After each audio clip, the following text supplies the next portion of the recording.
Kyle Hoehne, always gracious with his time to join me on the Sports Buffet podcast. Let's talk a little bit about what you know. I don't know what that is, but we'll substitute the Altavista Colonels instead. Hey, we always got to zing each other. You know I that. love it, man. I love it. I love spending my time with Bob Alves talking sports and music too. But let's do Well, the old stick to sports, as they say. I don't know what the musical term would be, but the Colonels were hitting on all chords last week against Dan River. Yeah, really good football game. 7-7 ball game after one quarter. Bob, I give Dan River, quite a bit of credit. I think they had a good game plan. I think they executed it for the most part, in that first quarter and a half, and then Altavista, I guess, just pulled away on them. But nice performance by the Colonels, and a good way to get going into the Dogwood District schedule. Yeah, it's hard to find words to describe all these things too. And when you look at a game this week, it's a game records wise you should win because Chatham is just not had the best record that Alta Vista's had this year. But what scares me is you got that look ahead game because next week is Appomattox, if I'm not mistaken.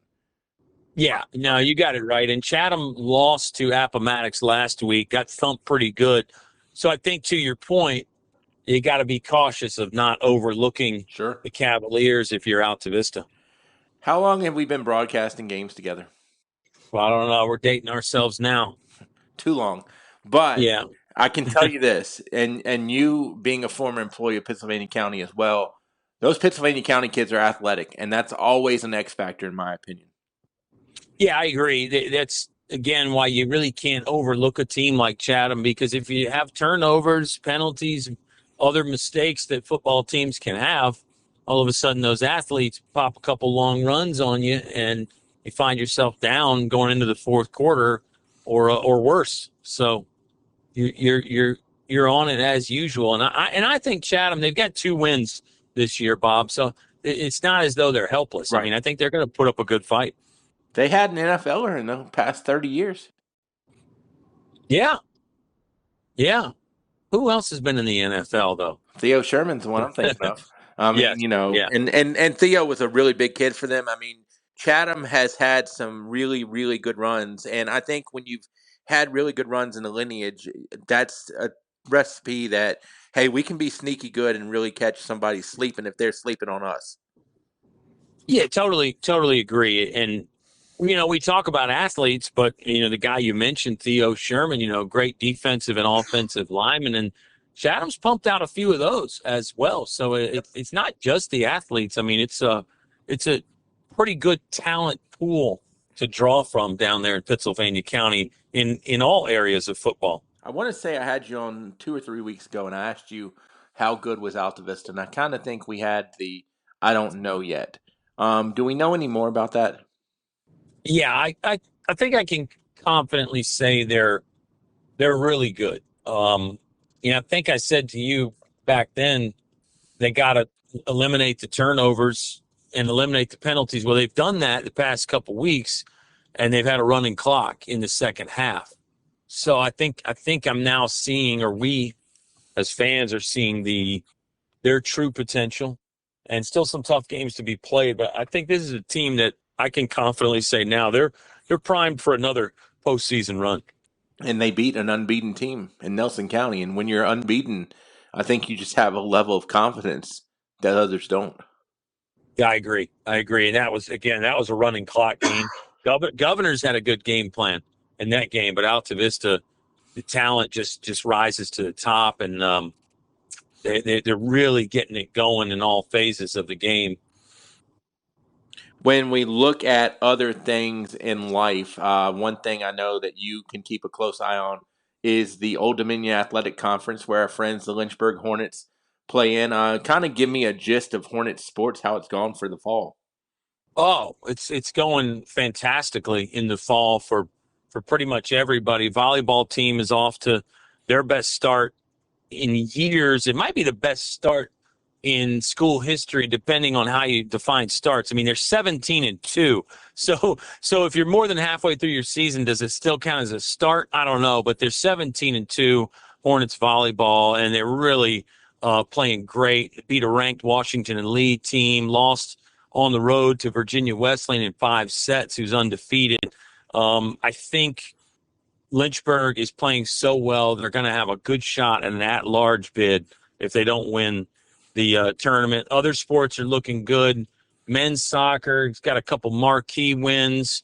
Women's soccer hasn't been tested as much, but I think they're a team that is showing what they're capable of. And when they do start getting tested in conference, I think you're going to see some good results. Cross country team has got talent, so former national champion now coaching. What else? Oh, field hockey is ranked. Yeah, fall sports is Yep. really good right now for Lynchburg. And volleyball, you talk about it. I mean, WNL's kind of been the ODAC litmus test. So no matter what the records say, I think when you can beat the litmus test, you're doing pretty well. Final topic, as we talked to Kyle Hoehne, we love talking to him. He never knows what's going to come out of my mouth next. And as I ask this question, I'm not sure what it is either. But if you had to give me a person that you would like to interview, alive or dead, from the music world that you've Ooh, never interviewed, who would it be that's a good one. and why?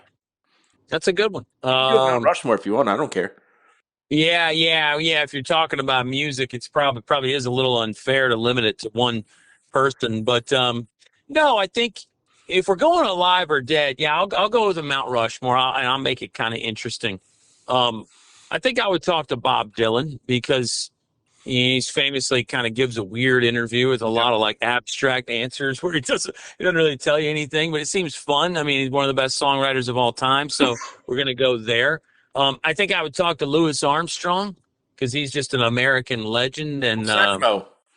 exactly kind of helped create jazz, not on his own, but was at the forefront.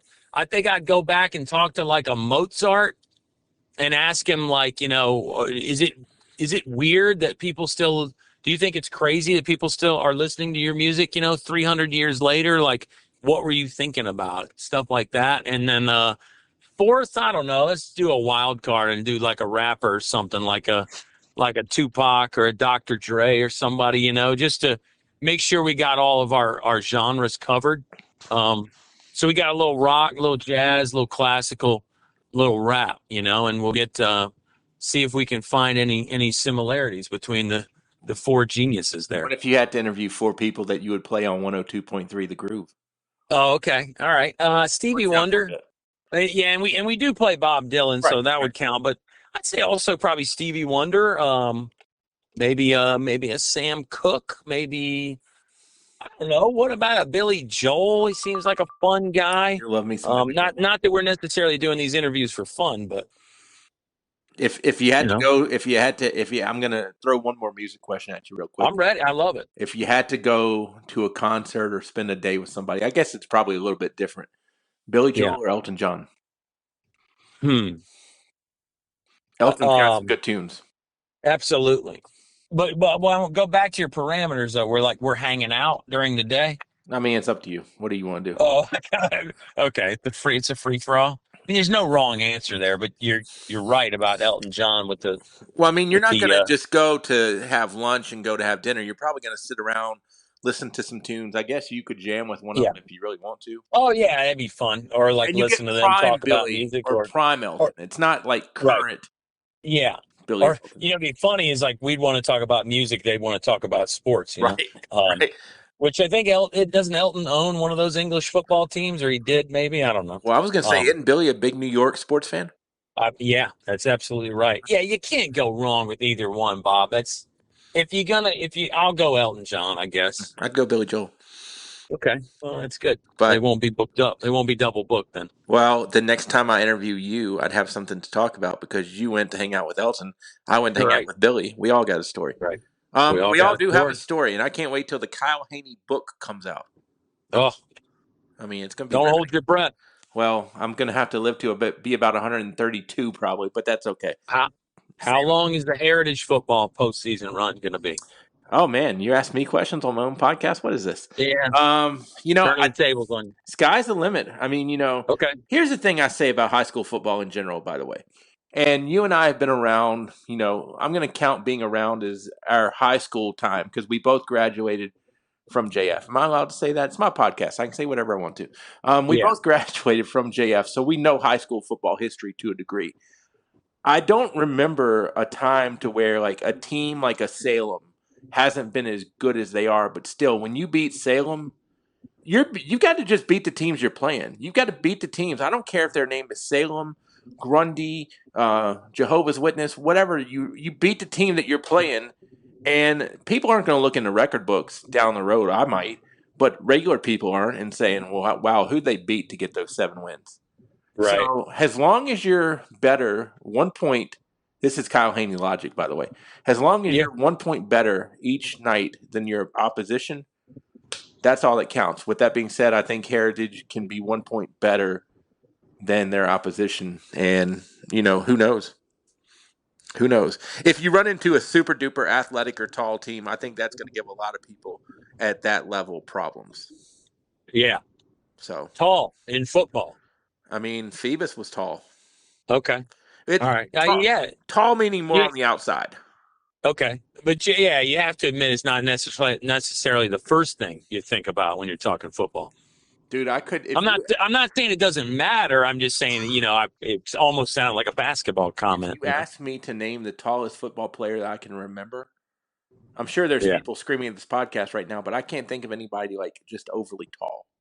Oh, well, I mean, one guy with the nickname Ed Too Too tall. Tall Yeah. Jones, but yeah, I But don't even know how tall he was, honestly, to your point. I So think he was yeah. 6'7", 6'8", maybe. Okay. But Yeah. you got to Yeah. think too. Back in those days, if you were 6'4", you could have been called too tall because Right. everybody else wasn't. So, hey, Yeah. let's do this again.